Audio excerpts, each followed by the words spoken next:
రాష్ట్రంలో 5 లక్షలకు పైగా కుటుంబాలు కల్లు గీత కార్మికులుగా ఉన్నటువంటి వాళ్ళు ఉన్నారు.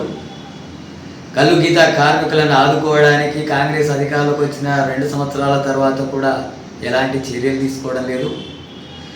చెట్లెక్కి కింద పడి ఇప్పటికే 850 మంది కింద పడ్డటువంటి ఘటనలు జరిగినాయి. 2 సంవత్సరాల్లో 120 మంది చనిపోయారు.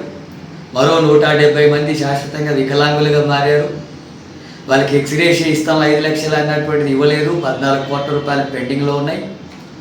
ఎక్స్గ్రేషియా 5 లక్షల నుంచి 10 లక్షలకు పెంచుతామన్నటువంటి హామీ కామారెడ్డి డిక్లరేషన్లో చెప్పిన హామీ అమలు జరగడం లేదు.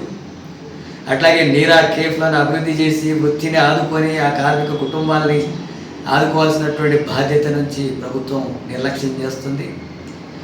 కల్లు గీత కార్మిక సంఘం ఆధ్వర్యంలో నిన్న ఇందిరా పార్క్ దగ్గర పెద్ద ఎత్తున వచ్చి దీక్ష కార్యక్రమాన్ని నిర్వహించారు. ఇప్పటికైనా తమ సమస్యలు పరిష్కరించాలని చెప్పి ఆందోళన చేశారు. ఆ ఆందోళనకు కల్లు గీత కార్మిక సంఘం గీతా కార్మికులు చేస్తున్నటువంటి ఆందోళనకు సిపిఎం పార్టీ పూర్తిగా మద్దతు ఇస్తుంది. ఆ డిమాండ్స్ని వెంటనే పరిష్కరించాలని చెప్పి రాష్ట్ర ప్రభుత్వాన్ని డిమాండ్ చేస్తున్నాం. మొత్తం 5 లక్షల ఎక్స్గ్రేషియాను 10 లక్షలకు పెంచాలని, అట్లాగే 14 కోట్ల రూపాయలు పెండింగ్లో ఉన్నటువంటి వెంటనే రిలీజ్ చేయాలా.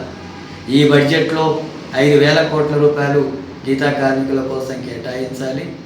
అట్లాగే నీరా కేఫ్ని అభివృద్ధి చేసేటటువంటి పనితో ఆ గీతా కార్మిక కుటుంబాలను ఆదుకోవడానికి చర్యలు తీసుకోవాలని చెప్పి ముఖ్యమంత్రి రేవంత్ రెడ్డి డిమాండ్ చేస్తుంది.